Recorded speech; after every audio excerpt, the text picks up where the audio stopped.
Hi, everybody. Welcome to the set of The Right Side with Doug Billings. Before we start tonight's show, I want to make you aware of a good friend of this program, the Commander's Artist.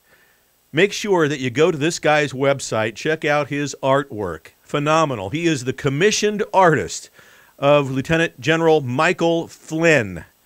That's right, the Flynn family commissioned artist, and he's got a website, thecommandersartist.com.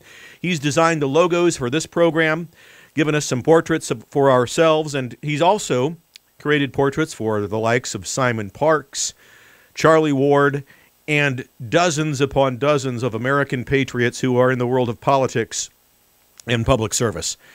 Check out the beauty of these pieces of work, and make sure that you pay a visit to his website. All of the prices that you see are the Right Side with Doug Billings prices. Everything is good to go there for you. Check it out. thecommandersartist.com.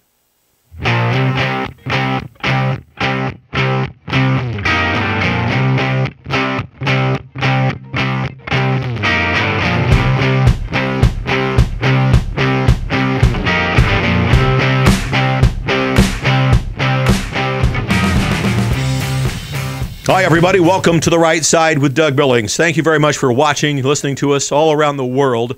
We are appreciative of that, and we have become truly a global program. We're blessed, and we're happy, we're grateful for all of that. Please make sure that you subscribe to the YouTube channel. Please subscribe and stop by often. I try to respond to as many messages as I can. Also, we are on Rumble, so if you feel like going over there, join us there as well.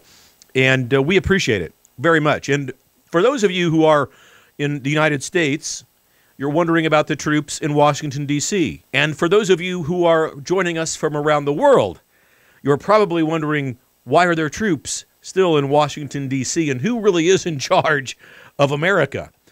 The troops in Washington, D.C. concern me. There's speculation about them, why they're there, how long are they going to be there, and we're not getting any answers, really.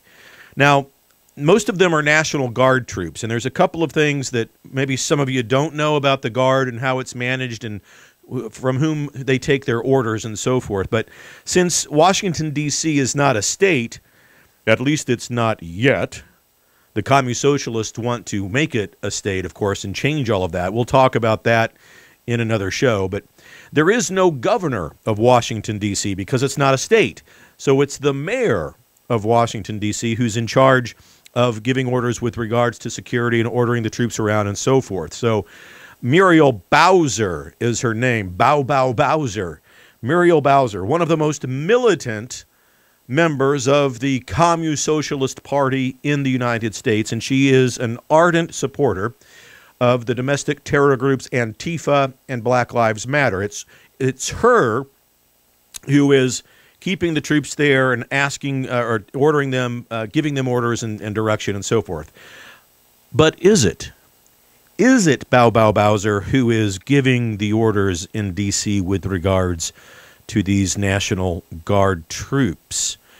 That's the story that we're hearing in the mainstream media, but none of us, and I mean none of us, should believe what we see on TV and what we're told by the mainstream newscasts.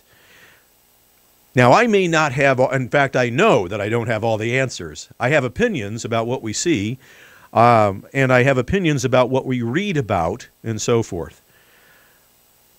But there is speculation that's gaining traction, even in some of the small pockets of mainstream conservative news organizations. And there's only speculation, perhaps, at this point, but at least the speculation is gaining traction. I have no proof that the military is in charge of the United States. I have no proof that Joe Biden is not in charge. I have no proof that Joe Biden is in charge. We have speculation, and that's the problem. We can see things on TV. What am I signing here? Never mind, Joe. Just sign it. You know, hey, Joe, don't worry about it, man. The voice off the camera. Just sign the thing. It's all optics. It's all theater, right? At least it appears that way. So evidence of the obvious here factors in. Evidence of the obvious. We've seen some of those gaffes and some of those slips. I can dispel one rumor that when Joe is holding up the executive orders and the pages appear to be blank, that's a myth There's writing on the pages. Whoever posted that video, the hue and the white balance wasn't in proper alignment. It wasn't set to proper settings, and it made it look like the page was blank. But ladies and gentlemen, there was writing on the executive orders, and the executive orders are beginning to appear in the registry. So, that's what I know. And we can't have rampant guessing and rampant false hope. Now, I have guests on the show who share information and so forth, and we can all make up our own minds about the information that's shared. You can make up your own mind about the opinions that I give you on the show, but there are others who are beginning, and there's other instances in the mainstream media that is gaining traction with regards to the speculation about the military in Washington, D.C.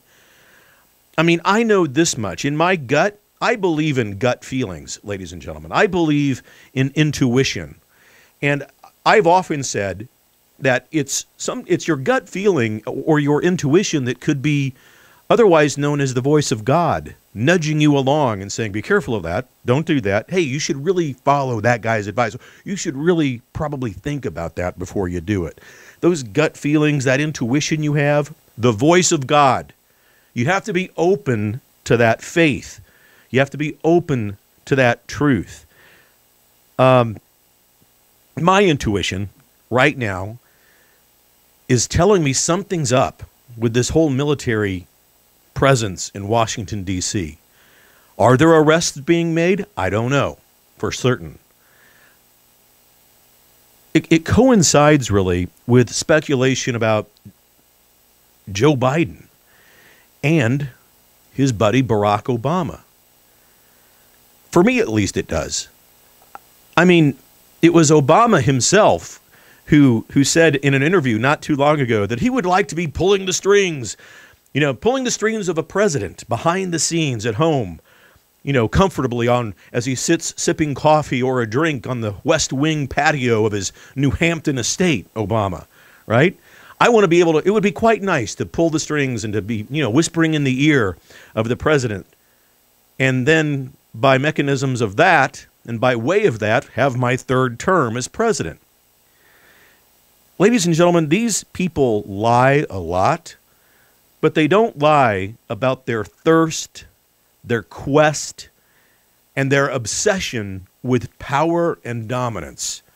It's just like when Biden told us in the news conference over the summer or the fall that we have the most sophisticated voter fraud enterprise in the history of the world. It's just like that. Biden wasn't lying when he said that. It was a slip-up of the truth. And Obama wasn't lying to us about his desire to be in control of presidential power and, in essence, gaining a third term for himself. The Communist Socialist Party's escalation of state control of free speech is getting more aggressive by the day, and it all is related. Power, dominance, capitulation to the state, and the elimination of free speech. In Florida, just a few days ago, a 30-year-old journalist by the name of Doug Mackey, he was paid a little visit, ladies and gentlemen, by the FBI, who knocked on his door in the morning, put him in handcuffs, and led him away to a dark cell somewhere. His crime? Literally making fun of powerful members of the Communist Socialist Party online. And his mechanism for making fun of these people was, get ready for it, because you can't make this stuff up, ladies and gentlemen. The mechanism for his humor, for his poking fun, making fun of the liberal Communist Socialist establishment online, on social media, was memes. M-E-M-E-S. Memes, ladies and gentlemen. You heard that correctly. And it's astonishing. If it wasn't so tragic, it would be funny. The charge, literally, and I'm going to quote, Mackey made coordinated efforts to spread disinformation relevant to the impending 2020 presidential election. This disinformation took the form of memes, end quote. That's exactly how the charges read. All right? It's not funny. It's so outlandish that I chuckle because it is so outlandish. So online mockery is now a crime. We can't make fun. We can't speak truth to power anymore. This is all from the same liberal left who have for decades, ever since social media was invented, they've said that it's the public square and free speech should be not only encouraged there, but non-filtered and open and uncensored. That's what they have said. In my prior life, I was a human resource executive. I sat in arbitrations against opposing far-left liberal unions. And ladies and gentlemen, not all members of unions are far-left wackos. I've met several who are not. Stephanie is a friend, won't say her full name, but she's reasonable. She's rational. She knows how to think things through. Now, she's a communist socialist, and I say that with love and affection, but at least she gets it. There are many liberal union members who don't. And if you're in a school district whose teacher union is forbidding your children to go back to school, that's a problem. And that's a militant union that needs to be stopped. But we have unions sitting across the table from us saying that the social media platform should be free speech, the public square. You can't punish somebody for calling their boss a jackass. You can't punish anybody for telling the world on social media that their company, is a lousy company to work for. And I agree with all of that, by the way. I don't think you should be punished for saying those things about your employer on social media. I don't think you should be punished for anything unless you're threatening domestic terror or violence or personal harm towards another human being or animal or dog. Look, anything they want to do online, the liberals, is okay. It's okay with them as long as it's them. So what about this guy in Florida? Doug Mackey. I had never heard of him before. Have no idea who he is to this day, other than I read about him and saw, this news about him. He made no threats of violence against anybody. He used humor. Ladies and gentlemen, he used humor in the form of a meme to make fun of communist-socialist leaders. And the intellectual immaturity of the liberal left, he poked fun at. And for that, he was arrested by the FBI in the early morning hours at his own home, put in handcuffs, and taken off to jail somewhere. It's like you're watching a movie about some banana republic third world country where only tribal warlords are ruling the streets. What about shows like this one? I mean, I'm making no threats against anyone. Sometimes I feel at risk of being censored, of being shut down. I'm telling you about factual news on this program. I give you my opinion about the factual news. And I might speculate with you. I might speculate. I might tell you what I think about certain things. I may call out the intellectual immaturity of the left, which I love to do because it's so abundant. I mean, do you suppose that's enough to ban me or limit me? Tell my sponsors, don't sponsor that guy? Or will boycott your businesses? I hope not. I mean, this program in January alone of this year has reached over 3 million viewers. There's over 125,000 subscribers on YouTube. That would fill to capacity the largest venues in the world. I don't want to be banned. I don't want to be taken down. It's turned into a blessing, this show, for us. It's turned into an honor to have you viewers from around the world watch and comment on the show. And I look at the comments every day. I can't possibly begin to answer all of them, but you've seen me out there. You've seen me answer and respond to and engage in conversation with many of you.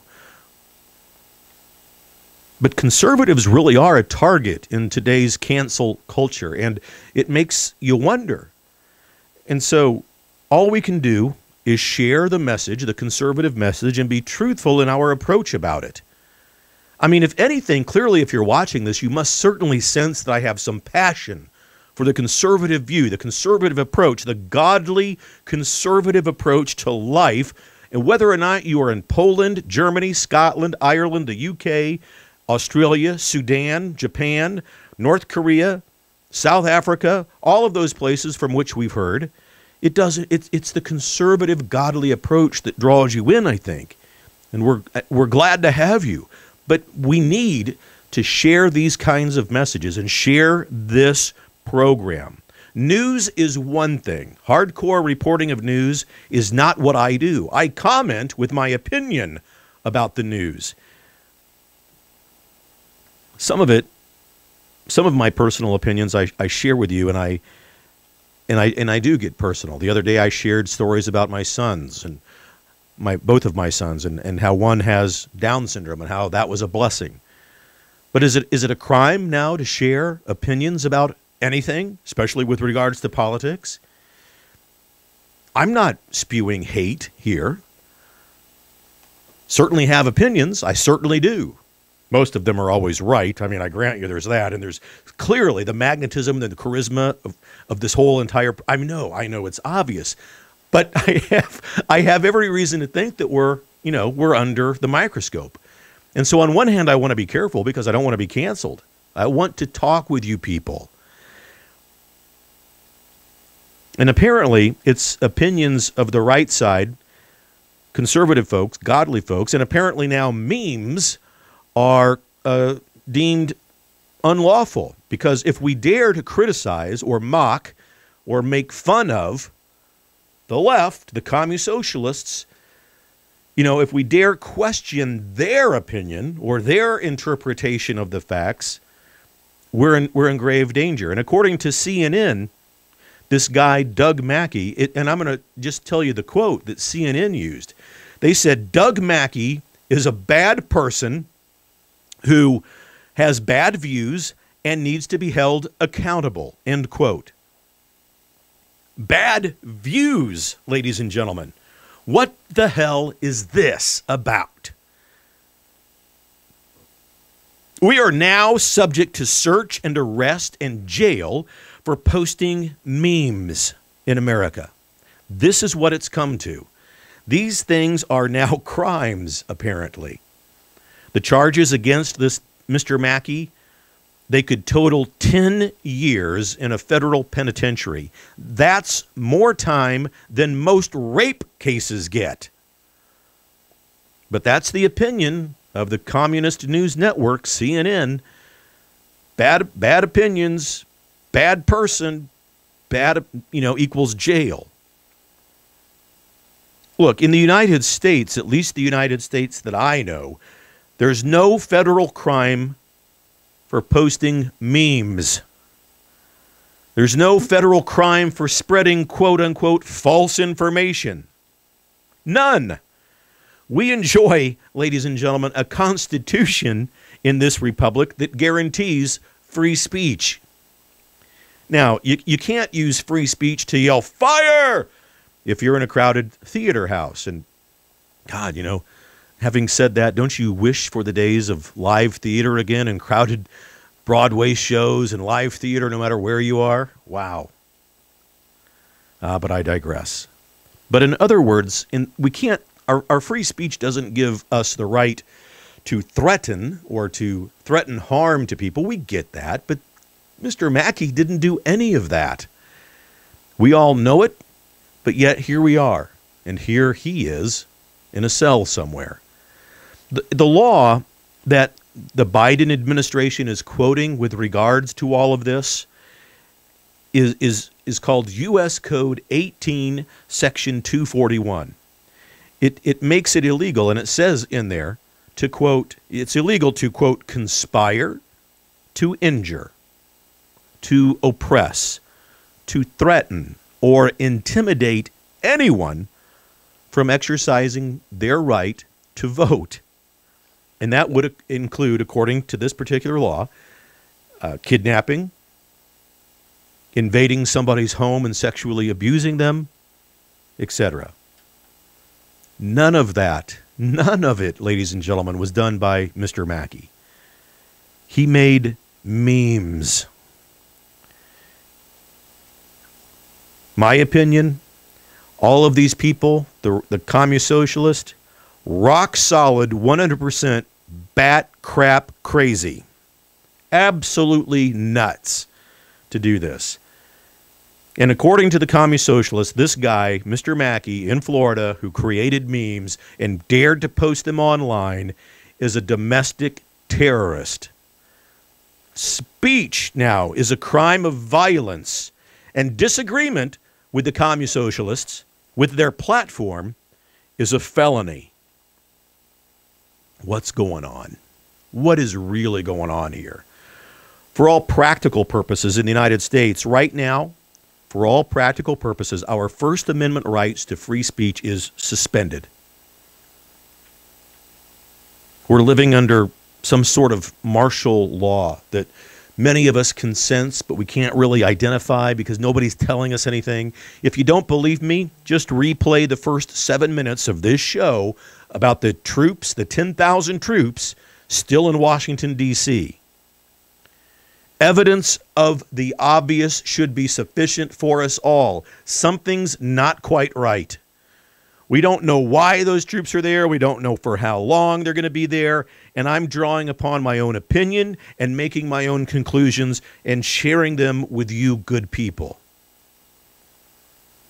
Now, if there are history experts in the audience, history experts who may be familiar with China's Communist Party, you'll remember that Chairman Mao Zedong once said that, quote, political power grows from the barrel of a gun, end quote.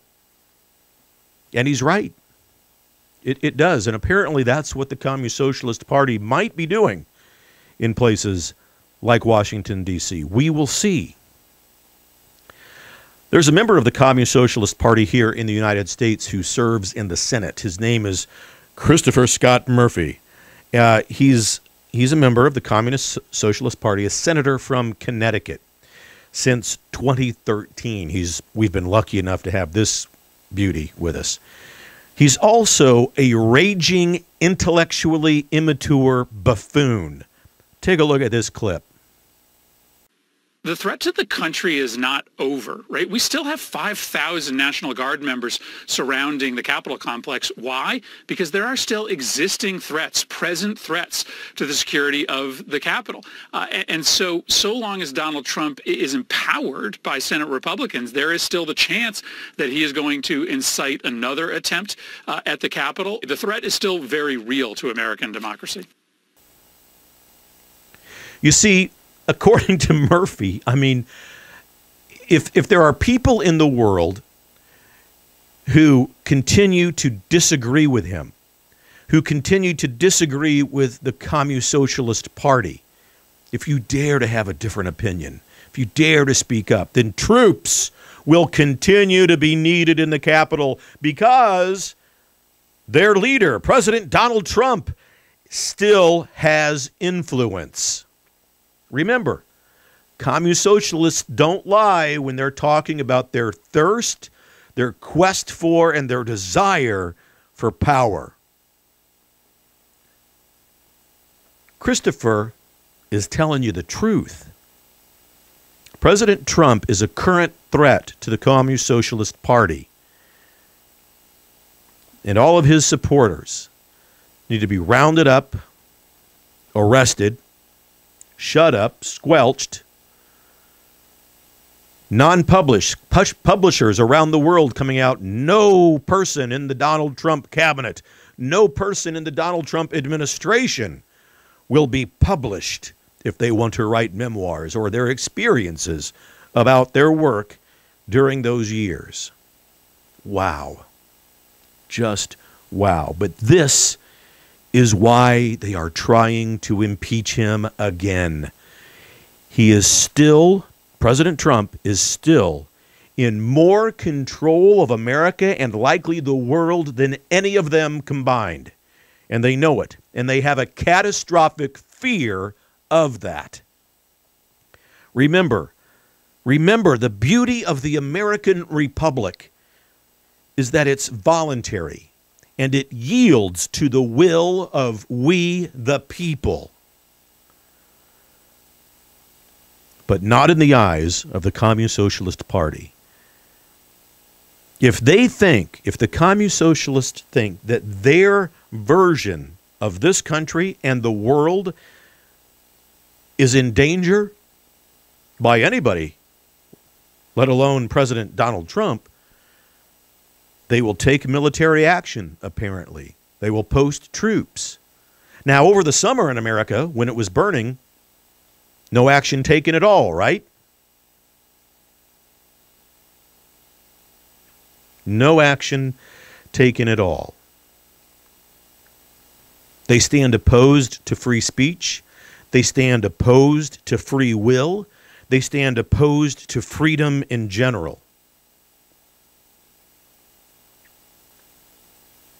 A catastrophic fear of President Trump.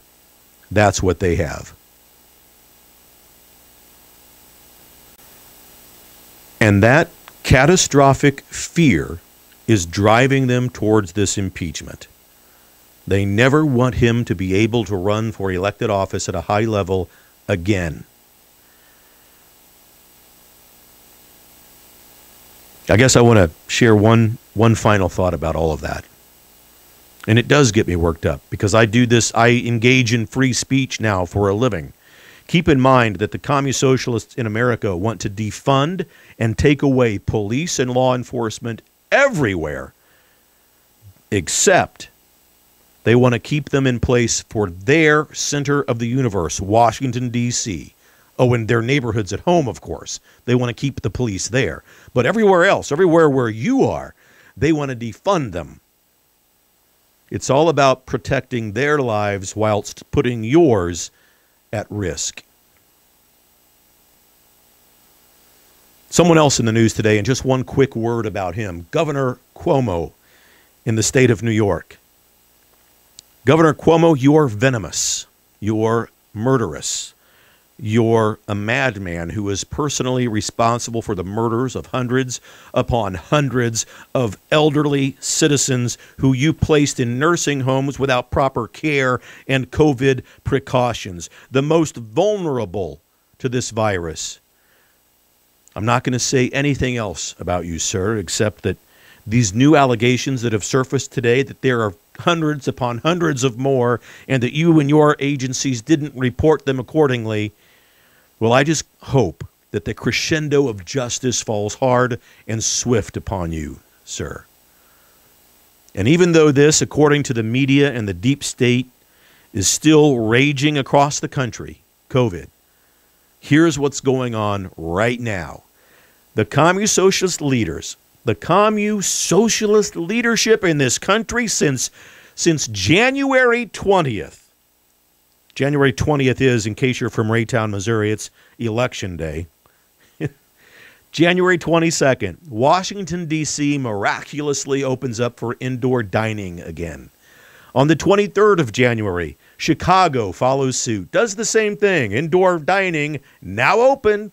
Come on down, Johnny. January 25th, California, who's in the midst of, according to them and the mainstream media, the biggest influx of COVID infections ever, has lifted the, quote, stay-at-home ban. Take a look. California Governor Gavin the Kook Newsom. Take a look at this.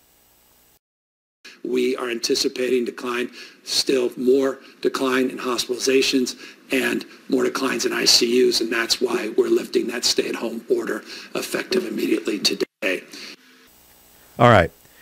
For those of you who don't know it, that guy is a real kook, and I think he's going to be recalled by the voters in California. My prediction, my opinion, he's a kook. He's going to be recalled.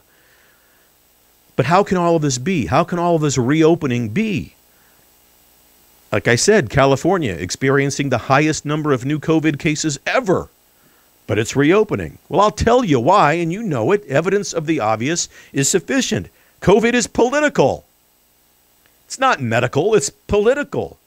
New infections of COVID have never been a bad thing, but we've been told they are. They're not a bad thing because we need herd immunity.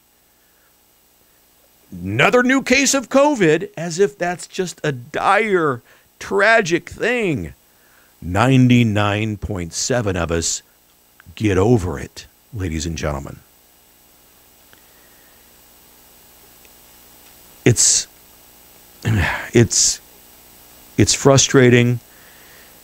You get tired of this after a time. The economic wreckage is equally wildly unnecessary. I have always said that if you are medically fragile, you should take care of yourselves. Wear a mask if you're medically fragile. Absolutely. And if you have someone at home who's medically fragile, then you should do the same. But to just make blanket mandates for everybody in pockets of the world where COVID isn't at all really a big deal, it's just not logical. Imposing mandates isn't what freedom is. Imposing mandates on the healthy isn't what we should be doing. We care about life here at The Right Side with Doug Billings. We all want you to be safe out there. This message isn't controversial. We also here stand for life and liberty and the pursuit of happiness. Don't censor us or shut us down for that pursuit. Surely we can share opinions as long as it's not hateful.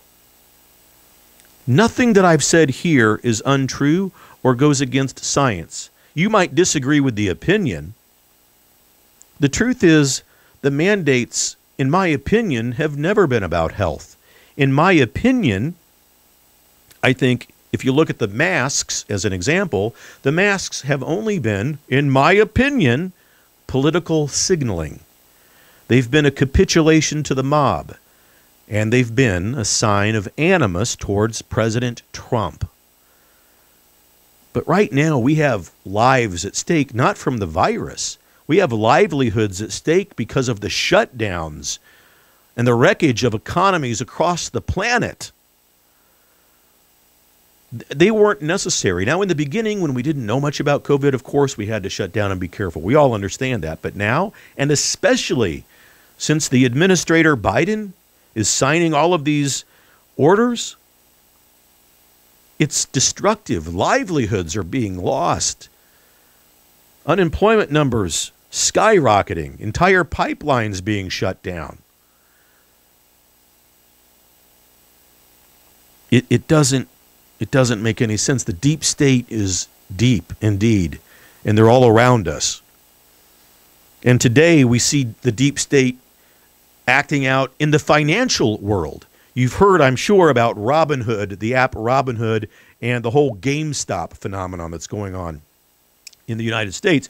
It's a phenomenon that it doesn't happen often when the deep state injects itself into finances, at least not that we're aware. And it happens, but not that we're aware. Basically, you have this app that's called Robinhood that allows common folks to invest in the stock market at cheaper rates and better opportunities for the commoners than the traditional open market does, okay?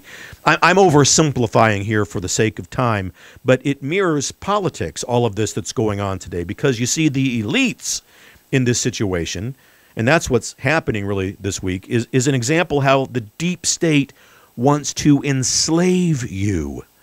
They want to make you dependent upon them through everything that they do.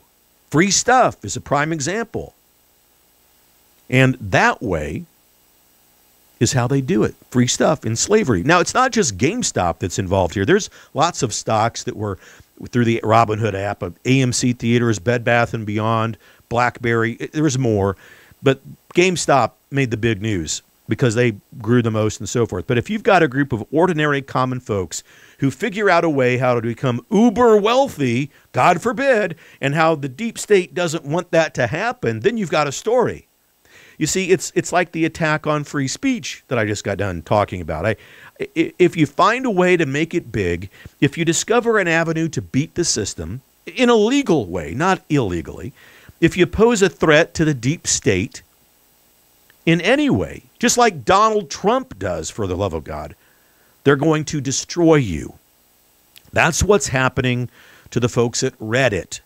Reddit. It's an app. They found a way to play the system to make a lot of money. But you see, Reddit and its people are commoners. They aren't Wall Street hedge fund overlords, and they're not in the favored investor class. These peasants at Reddit, how dare they? They're not supposed to come up with these kinds of ideas to play the system or do a better job. We, the hedge fund overlords, we are the only ones that are supposed to control that. You see, the elites can't have commoners beating the system, beating them at what they do, making money that should have been theirs. It's rigged against the commoners, and we've heard that from Trump all along. America and its system, and in fact the world's systems, are rigged against the common folks. And that's what the left fears the most, that knowledge. And the ways to defeat it, diffuse it, and eliminate it are what drives the fear behind everything that we're seeing in the news today. The establishment hates Trump for everything that he knows, everything that he can do, everything that he can reveal about the deep state. The establishment can't have you thinking for yourselves. It can't have you working for yourselves. Hell, you can't even be unemployed anymore without them stepping in and saying, we're going to give you slavery in the form of dependency upon unemployment funds. I mean, it's like the deep state becomes Liam Neeson in Taken, right? The deep state has a certain set of skills. I'm going to use those skills. I'm going to use them to hunt you down and find you, and I'm going to kill you. I mean, that's the deep state. A terrible Liam Neeson impersonation, but that's the deep state. They place you in slavery if you engage in free speech or if you engage or oppose their opinions and their agendas. And if you play the system and beat it better than they do, you're in trouble. The same thing is true with regards to the communist socialists wanting to provide this eternal unemployment benefit that I mentioned just a moment ago. If you're afraid of going back to work because of COVID, make no mistake, this is financial slavery. The state is your savior. Forget about finding your dignity through good, hard, honest work. Just sit at home. We'll deliver your dignity in the form of a check from the government every month. There's no dignity in that. Don't be fooled. People that spout about social justice, there is no justice there. There is no freedom there. There's no godly dignity there. It is slavery. That's what communist socialists want to thrust upon you, whether you're in America or around the world. The way towards dignity at the very basic level is to be able to provide for ourselves, to think for ourselves, to speak for ourselves, to live in freedom, to live in liberty, to be able to build a pipeline from Canada to the United States, to be industrious enough, to be an entrepreneur, to be free, not to be enslaved by a check that arrives every month to keep you at home. So we're left to pull together here ourselves, ladies and gentlemen, to endure this time together as godly patriots. And I know many of you out there in the United States and around the world, you want a fast fix to all of this. You're hoping for this great reset, and I think we'll see it, but I don't think there's a fast fix. Maybe it's going to happen sometime between now and March 4th. I don't know. I hear things. I think things may happen, but here's what I do know for sure. Patriots don't give up, and we don't falter in our hope. Remember, determined prayer and determined patriotism will get us through the victory that we seek. It'll get us to that victory line. So hold the line. Hold the line in prayer and in action with determined patriotism, because you have a pack of blessings on your back. And they're abundant, ladies and gentlemen. Please take inventory of those blessings. We will meet again right here. We meet every day in prayer. Ladies and gentlemen, God bless you. God bless your families and all who you love in this life. God bless America. God bless the world. God bless those who are in the world. And here's one thing that I would like to suggest to you. I want you to for a moment, think of the people in this life who you find it most difficult to love, who you find it most difficult to watch, whether that's somebody in your family, somebody down the street, or Joe Biden, or whoever. Think of them, all right? Think of that person right now. Here's what godly patriots do. We pray for those people. Pray for the people for whom you find it most difficult to love. That's a pathway to hope, and that's a pathway to blessings. Believe it. Ladies and gentlemen, we will meet again right here on the right side with Doug Billings. Thank you for the blessings that you've given me. We will meet in prayer also. Cheers.